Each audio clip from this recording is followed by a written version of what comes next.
Pada episode kali ini dilanjutkan lagi dengan, sehari berlalu dengan cepat, Xiao Yan bangun pagi-pagi pada hari ini, dan Mo Chen berkata bahwa ada pasar di sebelah tempat tinggal mereka, dan mereka bisa pergi berdagang jika mereka membutuhkan sesuatu, jadi tujuan Xiao Yan hari ini di sini, tutup pintu dan menuju ke pusat kota tempat mereka tinggal.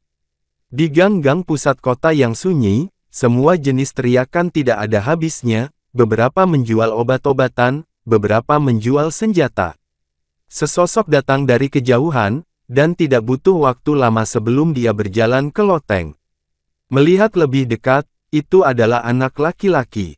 Dia berusia sekitar 20 atau 30 tahun, berpakaian seperti sarjana biru, sangat tampan. Sepasang mata sejernih air, seterang cermin, penuh energi, sangat menarik. Kesan pertama yang diberikan pemuda ini adalah seorang sarjana yang lemah, dia hanya tidak tahu dari mana dia berasal. Orang ini sebenarnya adalah Xiao Yan, dan tujuannya secara alami adalah area pusat kota. Agar tidak membiarkan orang lain melihatnya, dia juga berpura-pura, jadi Xiao Yan hanya berdandan dan pergi ke pusat kota. Salah satunya adalah untuk mengumpulkan beberapa kecerdasan, dan yang lainnya adalah untuk membeli beberapa hal yang diperlukan, seperti bahan obat. Melihat toko teh di sebelahnya, Xiao Yan berjalan perlahan dengan senyum di wajahnya. Sebagian besar kedai teh adalah tempat di mana para pemalas paling banyak berbicara, dan banyak informasi dapat dikumpulkan di sini. Kedai tehnya sangat sederhana, dengan lebih dari 10 meja rusak dan beberapa bangku sederhana namun bersih. Pemilik toko tua itu adalah seorang lelaki tua berusia 60-an, dengan wajah yang berubah-ubah.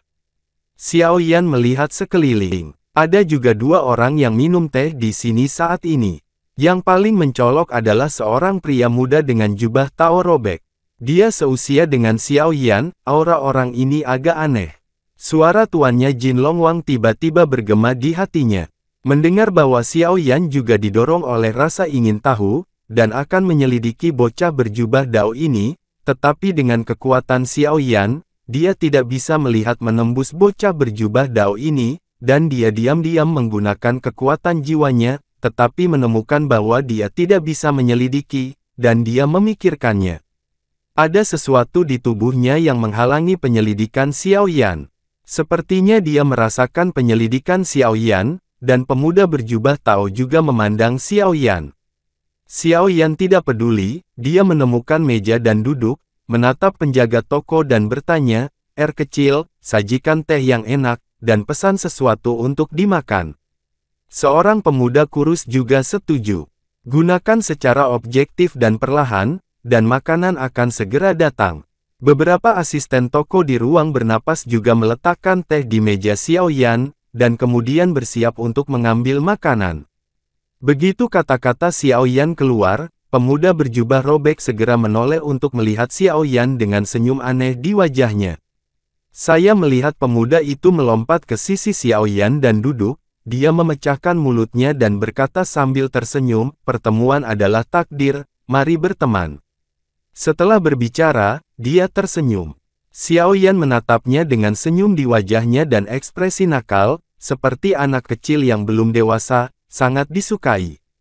Pada saat ini, pemilik toko tua di samping juga memperhatikan Xiao Yan, dan kemudian berkata, pemuda ini, melihat pakaian Anda yang berbakat, Anda pasti telah pergi ke Sekte Suantian Santian untuk berlatih.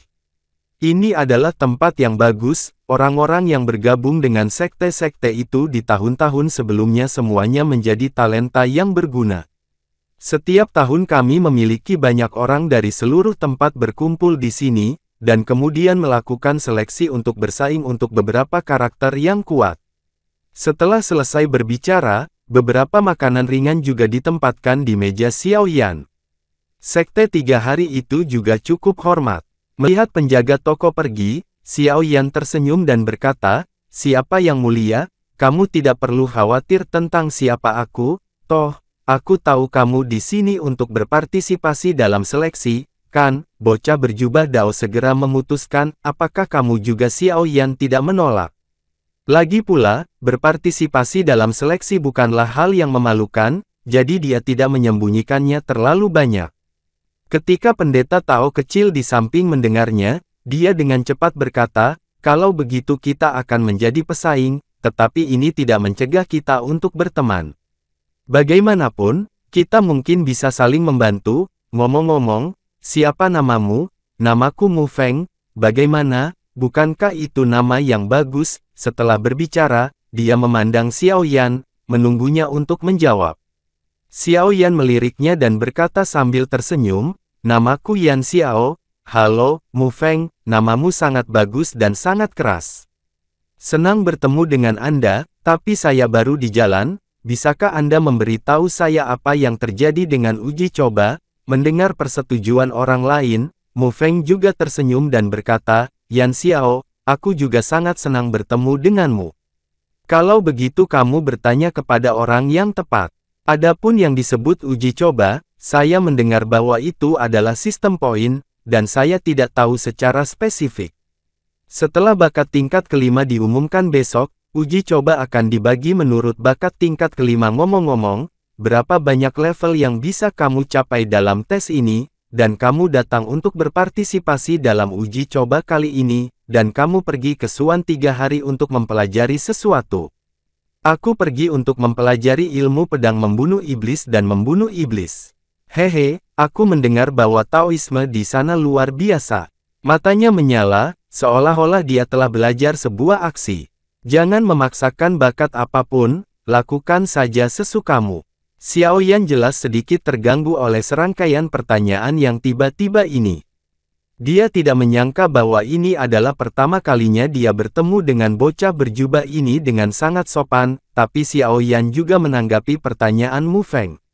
Xiao Yan mencicipi teh di tangannya dengan ringan, melihat ke kejauhan, dan berkata dengan lembut, "Saya pergi ke Suan Sansan, hanya untuk pergi ke sana karena ketenaran, dan ingin melihat orang-orang kuat di sana dan beberapa kemanusiaan yang aneh, sebagai untuk apa yang harus dipelajari, ketika saatnya tiba."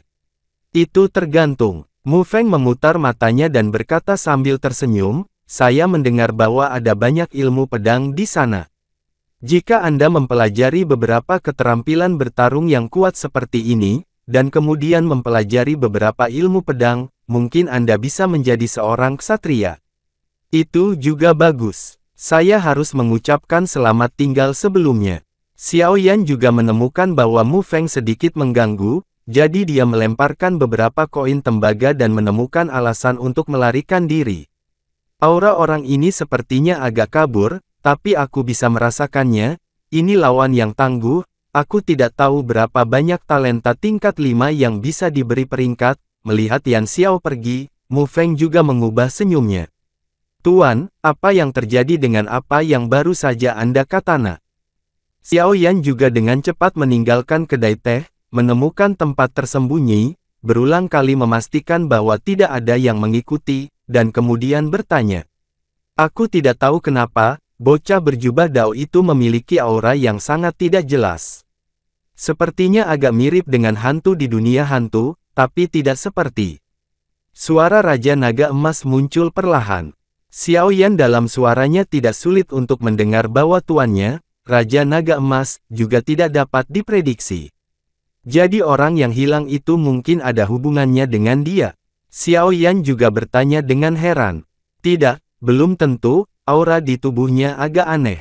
Singkatnya, tidak terasa seperti hantu di dunia hantu, tapi nafasnya sedikit aneh, dan ada beberapa hantu di tubuhnya. Alasan kenapa kamu tidak bisa mendeteksi kekuatannya mungkin karena ada sesuatu dalam dirinya yang mengisolasi deteksi kekuatanmu." Jin Long Wang juga berkata setelah berpikir dengan hati-hati. "Yah, aku hanya tidak tahu apakah itu musuh atau teman. Tapi lihat apa yang dia katakan, dia juga salah satu anggota persidangan ini, dan aku harap aku tidak akan bertemu dengannya saat itu." Xiao Yan juga berkata dengan sungguh-sungguh, meskipun bukan itu yang ditakuti Xiao Yan, tapi aura tubuhnya memberi Xiao Yan nafas perasaan aneh.